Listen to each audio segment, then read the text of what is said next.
Okay, now we can start with the police report. Hello, everyone. Let me go ahead and pull up my screen. Okay. And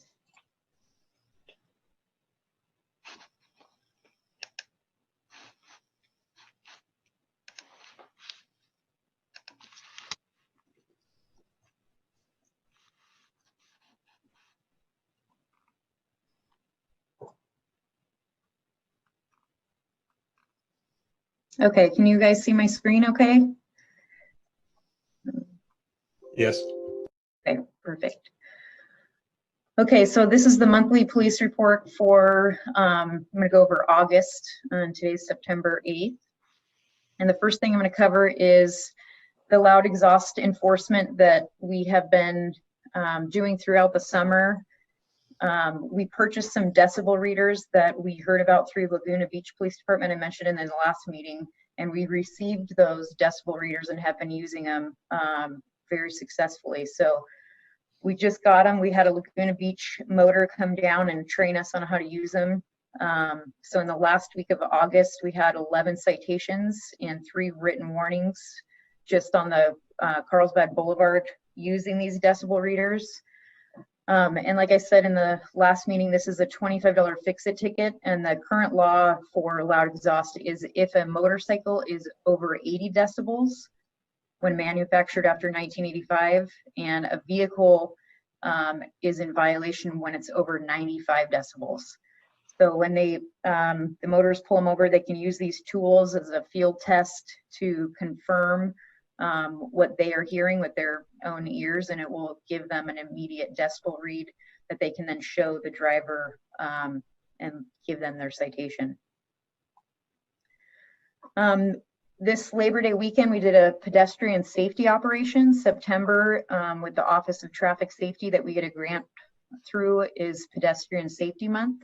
So this past weekend, we had the motors hang out along Carlsbad Boulevard, specifically in the beach area because of how busy it is with Labor Day, and try and focus on vehicles that were violating the pedestrian crosswalks.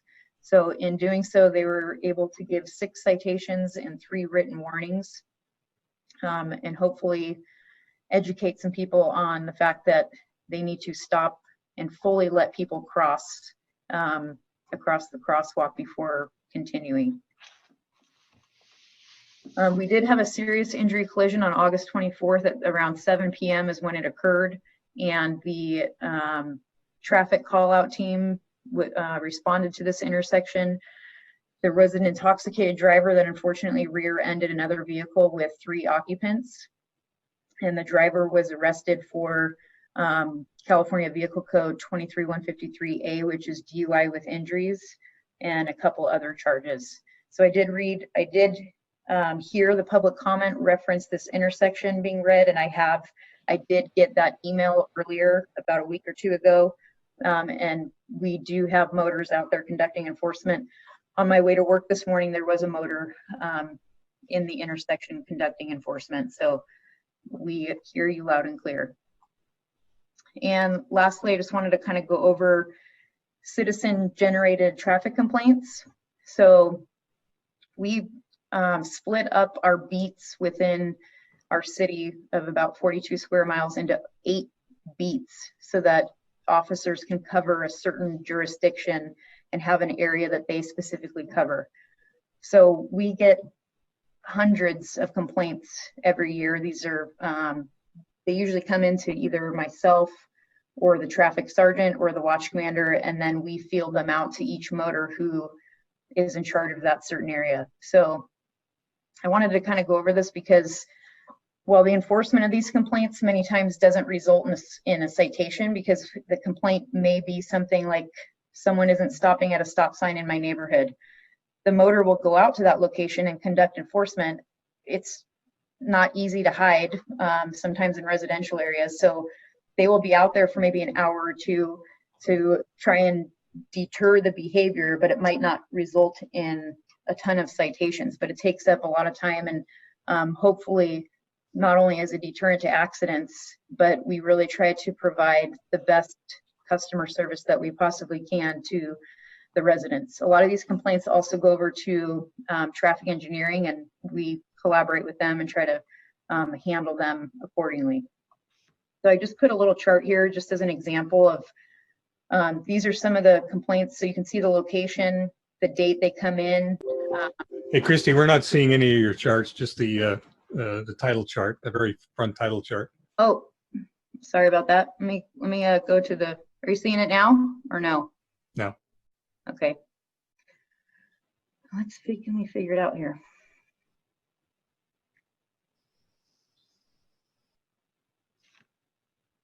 Hey, Christy, sometimes there's like, if you go up towards the top of the slideshow, there's a button that says resume slideshow, and that might help. Let's see.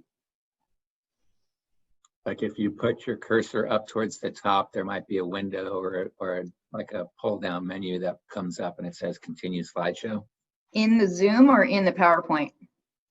In the PowerPoint.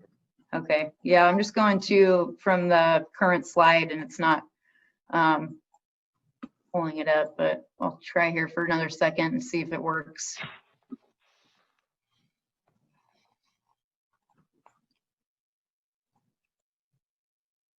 Let's see if I can start over. There you go. Okay, can you see that now? We can. Okay, sorry about that. I thought you guys could see it the whole time. Okay, so you can see the bottom chart. This is kind of what it looks like when we try to set these up for the motors so that we can send them the location, the date that it comes in, and then what exactly the complaint is. So you can see loud exhaust or speed.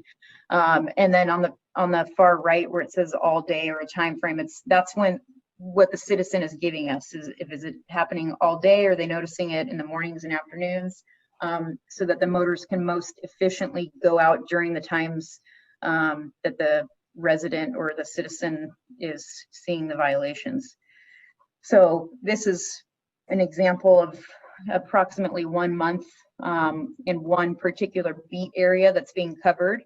So this is on top of the motors really focusing on the beach area with the holidays and the summer is, a primary focus for us, in also conjunction with doing the OTS stuff, whether it's safety, pedestrian safety or bicycle safety or whatever kind of operations we're doing. So like I said, it's something that it may not result in high numbers of citations, but it is time consuming, and we value the fact that we go out and pretty much every single complaint that we get, we will in some way try to tackle it with enforcement. So I just wanted to cover that for a second. Did you want me to show the other slides, or did you guys get that? Lieutenant Calderwood, that would be terrific. Thank you. Okay, so I'll go back real quick. So serious injury collision on August 24th, like I said, our traffic call out team responded to this intersection. We had to shut it down for a while so that we could conduct the investigation. We did end up arresting a driver that was intoxicated for DUI with injuries. Unfortunately, he rear-ended a vehicle that had 3 passengers in it. The Labor Day weekend pedestrian safety operation was in conjunction with our OTS grant. We wrote 6 citations and 3 written warnings along the boulevard this past weekend, specifically for vehicles that were violating the pedestrian laws. So we see it a lot, especially on busy weekends. Vehicles are trying to get where they want to go. The pedestrians are trying to get to the beach or back to their car, and people are not paying attention, and we're trying to deter any serious injury collisions with pedestrians. And then the loud exhaust enforcement, we did get those decibel readers. Finally, we got trained up by a Laguna Beach motor that has been using it for years. And in the last week of August, since we received them, we've written 11 citations and 3 written warnings for loud exhaust. And then the current law is that if a motorcycle is over 80 decibels, it's in violation, and then a vehicle if over 95 decibels. And that's all that I have. I can answer any questions.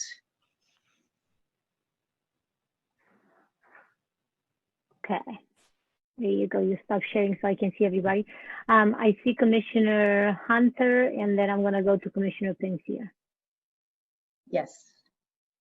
A quick question, the decibels measured at idle, or is there a specific RPM that they have to rev up to, or?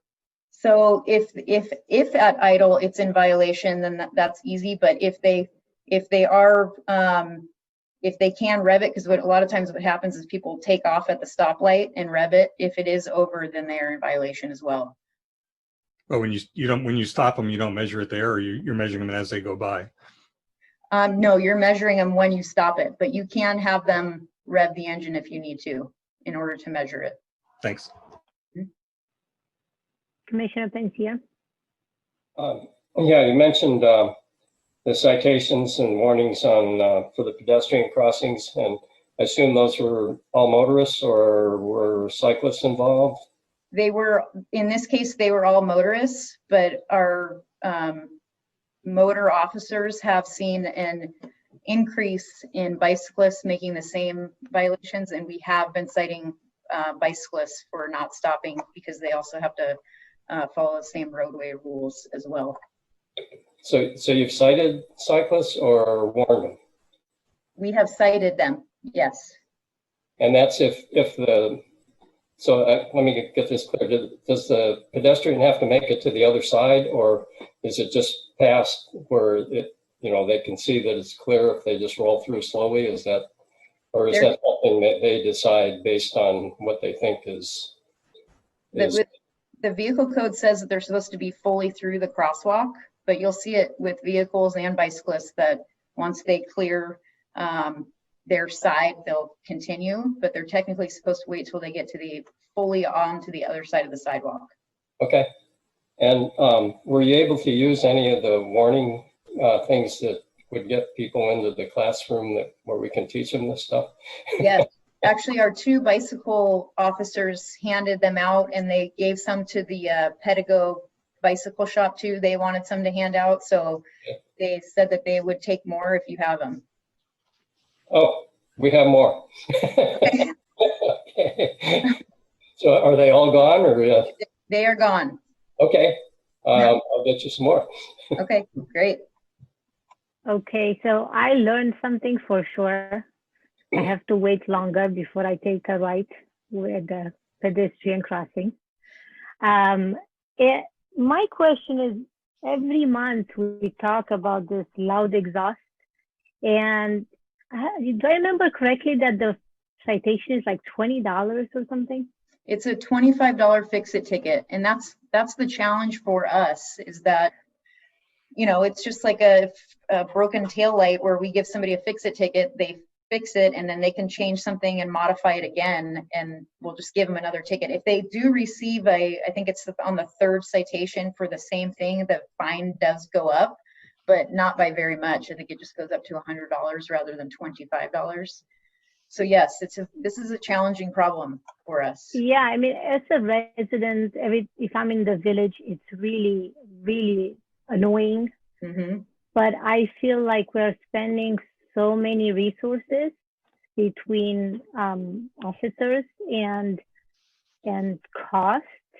Is who makes that call if this is something worth pursuing every day or every month at the expense of $25 for because they're not going to stop, right? Right. So we have a lot of the things that we're seeing are, they come around seasonally. So in the summertime, it's like, these are the type of complaints that we get. But with COVID, we've seen an increase in this complaint because a lot of the restaurants are outside and people are eating dinner out on patios and stuff. So when the complaints are drastically increasing, we just try to do everything that we can to tackle it, whether it's a quality of life issue, which in this case it is, or it's something that leads to serious injury accidents. So a lot of the complaints that come to me and they potentially turn into counsel inquiries that we have to respond to, it's the balance of, we are really want to go out and deter serious injury collisions, people suffering from a fatal accident, which are usually moving violations, speed, and things like that. Totally different than loud exhaust and fix-it tickets. So it's a constant conversation in our division with our motors, and it's a constant motivating thing of like, hey, I know we want to do this when it comes to speed enforcement and all these things that will deter people from getting in collisions, but we also consider ourselves a world-class police department, and when we get these quality of life type of complaints, we have to tackle them. And you know, I live in the city too, so I definitely hear the loud exhaust, and I know it's an issue, and it's just one of those things. It's a fine line of balancing all of it. Right. I almost wonder if there is, like, we have the speed signs that it gives you a speed feedback sign. If we can do that for the decibel somehow to, you know, so that way we don't have to have. But we do appreciate, as a resident, I really appreciate living in Carlsbad and you guys watching out for us and our quality of life. So thank you. No problem. Any other comments? Okay, I have two more hands. Commissioner Perez?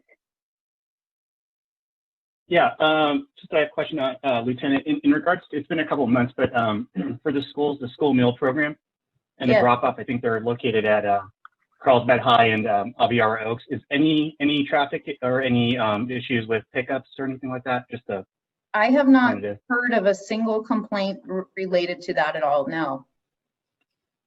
Perfect. Okay. Thank you. Okay, Commissioner Pensier.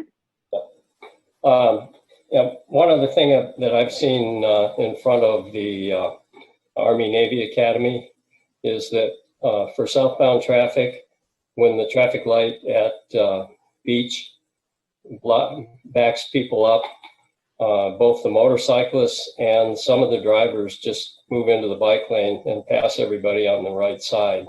Okay. Have you seen that, and have any citations been issued on those things?